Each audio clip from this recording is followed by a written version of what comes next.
अमेरिकी कंपनियों के आला सतह वफ्द की वजीर आजम शहबाज शरीफ और फील्ड मार्शल सैयद आसिम मुनीर से मुलाकात हुई। मादनियात और लॉजिस्टिक खिदमात के हवाले से 2 मुफाहमती यादाश्तों पर दस्तखत किए गए। पाकिस्तान अमेरिकी कंपनी के साथ मादनियात का सौदे का MOU साइन करता है। इस MOU में क्या है, यह सौदा क्या है, वो मादनियात किस खास जगह पर हैं, किसी को कुछ पता नहीं। हमें एक चीज पता है, कबायली इलाकों में इलाके खाली करवाए गए हैं ऑपरेशन के नाम पर, और उसके बाद फौरी तौर पे अमेरिकी कंपनी ने आके मुआहदा साइन कर दिया है। रिपब्लिक ऑफ बलूचिस्तान में पाकिस्तान की सेना ने टैंक उतार दिए हैं।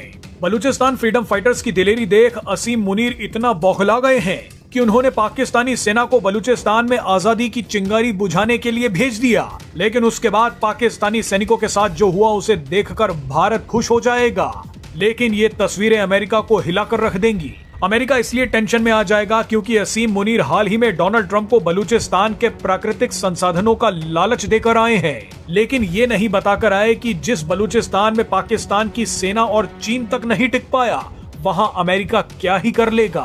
अरबों खरबों के जर्नैल डाके मार रहे हैं, इसमें किकबैक कितना होगा जहां बात अरबों खरबों की है। बलूचिस्तान में भी ऑपरेशन में तेजी, खैबर पख्तूनख्वा में भी ऑपरेशन में तेजी, और साथ ही मुआहदे पर दस्तखत।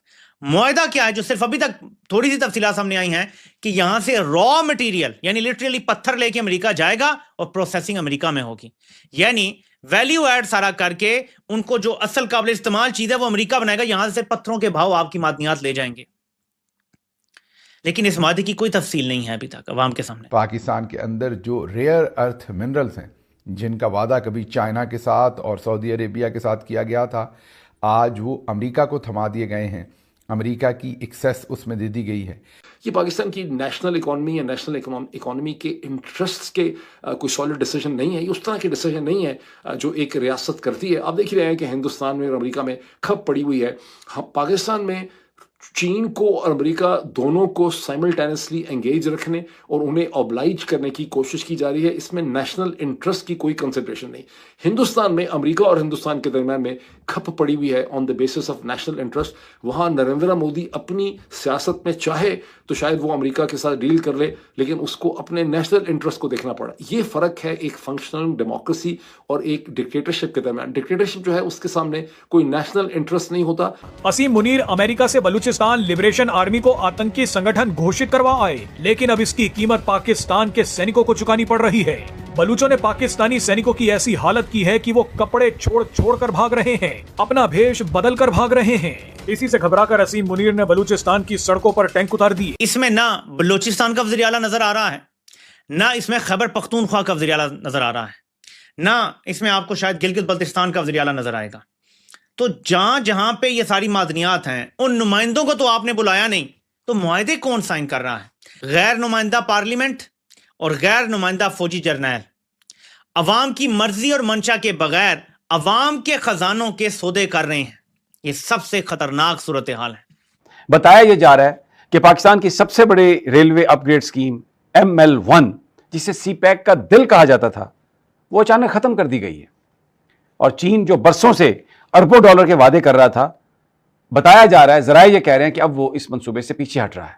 सवाल यह है कि आखिर ऐसा क्या हुआ कि चीन जैसा स्ट्रेटेजिक पार्टनर अपना हाथ खींच रहा है। जय हिंद दोस्तों, नमस्कार दोस्तों। इस समय पाकिस्तान और अमेरिका के संबंध इतने ज्यादा बढ़ चुके हैं कि अमेरिका ने अब चाइना की तरह पाकिस्तान को लूटना शुरू कर दिया है, और ऐसा पाकिस्तान की सेना करवा रही है। मुल्क कोड़ियों में बिक रहा और पाकिस्तान की फौज जहिल अवाम को भारत की दुश्मनी दिखाकर पाकिस्तान का आधा बजट खा जाती है। ये मुल्क बना ही क्यों था? इसका उद्देश्य क्या था? इसका उद्देश्य केवल जिहाद करना और भारत को परेशान करना है। पाकिस्तान की फौज 1947 से अब तक भारत के खिलाफ अपनी जमीन को इस्तेमाल कर रही है। 1947 से पहले ये भारत की ही जमीन थी। भारत को आतंकिस्तान को 4 टुकड़ों में तोड़ना होगा, वरना अमेरिका और चाइना इसी तरह पाकिस्तान को गुलाम बनाकर भारत के खिलाफ इस्तेमाल करते रहेंगे। जिस CPEC के नाम पर पाकिस्तान में $40 बिलियन का इन्वेस्टमेंट हुआ, आज वही पाकिस्तान $1 बिलियन के लिए तरस रहा है और पाकिस्तान डिफॉल्ट होने को तैयार है, क्योंकि CPEC का सारा फायदा तो चाइनीज कंपनियों और चाइनीज वर्करों को हुआ है। पाकिस्तानियों ने तो केवल चाइनीजों के टायरों में पंचर लगाया और उन्हें होटलों में खाना खिलाया। CPEC के नाम पर जो इन्वेस्टमेंट पाकिस्तान में हुआ है है उसका बहुत बड़ा हिस्सा पावर प्लांट बनाने में हुआ है, जिससे पैदा हुई बिजली को चाइना पाकिस्तान को ही महंगे दामों पर बेच रहा है और मुनाफा कमा रहा है। यानी जिस चाइना को पाकिस्तान सदाबहार दोस्त मानता है,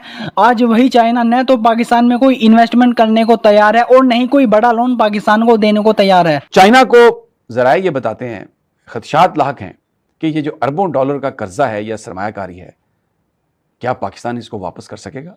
बहुत सारे चाइनीज ये समझते हैं, एक्सपर्ट्स ये समझते हैं कि पाकिस्तान इस कर्जे को वापस नहीं कर सकेगा।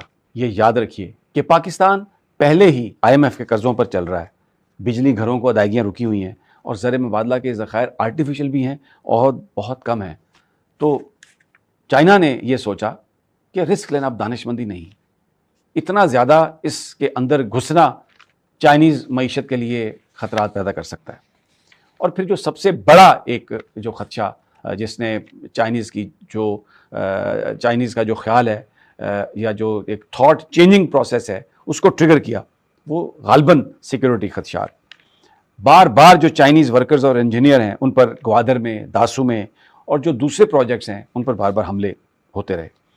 और चाइना ने एक बात बार बार कही कि अगर हमारे शहरी महफूज नहीं है, हम बड़े मंसूबों पर पैसा नहीं लगाएंगे। ये उनके सफारतकारों ने बर्मला इस बात का इजहार किया, हालांकि चाइनीज़ बहुत कॉशियस हैं, बहुत सोच समझ कर गुफ्तगू करते हैं और बिल्कुल इस तरह की जो एक स्वीपिंग स्टेटमेंट है वो नहीं देते। लेकिन अपने शहरियों के हवाले से चाइना ने खुलकर यह कहा कि अगर हमारे शहरी महफूज नहीं है तो हम सरमायाकारी नहीं करेंगे। दूसरा, जो खबरें आ रही हैं चाइना से कि अब शायद चाइनीज़ गवर्नमेंट ने अपनी हिकमत अमली भी तब्दील की है। ये जो बड़े बड़े मेगा प्रोजेक्ट्स हैं, इनकी जगह छोटे प्रोजेक्ट्स जो कम मुद्दत में मुकम्मल हो जाएं और जिसमें मुनाफा फौरी और ज़्यादा मिलने की तवक्को हो, वो भी चाइनीज़ हुकूमत की तरजीहात बन गई हैं। मसलन जैसे ज़राअत है, तवानाई है और स्पेशल इकनॉमिक जोन्स की क्रिएशन है। और ML1 इस सारी जो स्कीम है इसमें फिट नहीं बैठता था। अब पाकिस्तान क्या कर रहा है? अगर चाइना ने ML1 से अपना हाथ खींच लिया है तो हम क्या कर रहे हैं? हम अब एशियन डेवलपमेंट बैंक की तरफ देख रहे हैं, लेकिन पूरे रेलवे ट्रैक को अपग्रेड करने की बात नहीं कर रहे। रोड़ी से कराची 2 अरब डॉलर के कर्जे को हम देख रहे हैं, लेकिन ये सिर्फ रोड़ी से कराची तक का जो सेक्शन है उसको हम अपग्रेड करने की बात कर रहे हैं। अच्छा, फिर एक सवाल जो हम बात कर रहे हैं कि क्या ये जो एशियन डेवलपमेंट बैंक का कर्जा है ये भी IMF के कर्जों जैसा होगा, यानी इसकी शरायत भी वैसे ही होंगी? अब जो सबसे बड़ा सवाल है, क्या पाकिस्तान के पास रेलवे को अपग्रेड करने की सलाहियत है बगैर चाइनीज़ इमदाद के? और दूसरी बड़ी बात, क्या इससे CPEC कमज़ोर नहीं होगा? CPEC से जो उसका सबसे बड़ा जो प्रोजेक्ट है ML1 रेलवे अपग्रेडेशन, अगर आप उसको निकाल देंगे तो CPEC कहाँ गया? CPEC की क्या हैसियत रही? और CPEC का ख्वाब क्या ख़त्म नहीं होता, इससे टूटता नहीं है? हमेशा से जो CPEC है इसको पाकिस्तान और चाइना के दरमियान जो ब्रदरहुड है, जो आयरन ब्रदरहुड है, उसका सबूत कहा जाता था। लेकिन जब आज चाइना अगर इस मंसूबे से हाथ खींच रहा है, मैं फिर भी अगर का वर्ड इसलिए यूज़ कर रहा हूँ कि मेरा दिल नहीं मानता और मेरे दिल से ये दुआ निकल रही है कि अल्लाह हमारे हुक्मरानों को हदायत दे, सही सिमत जा सकें और चाइना से ये मंसूबा वापस ले आएँ अगर वो हाथ खींच रहा है। तो क्या सवाल जो है हमारे ताल्लुकात पर एक बड़ा सवालिया निशान नहीं उठता इससे कि क्या हमारे ताल्लुकात हैं? और फिर क्या चाइना का हम पर एतमाद कम नहीं हो रहा?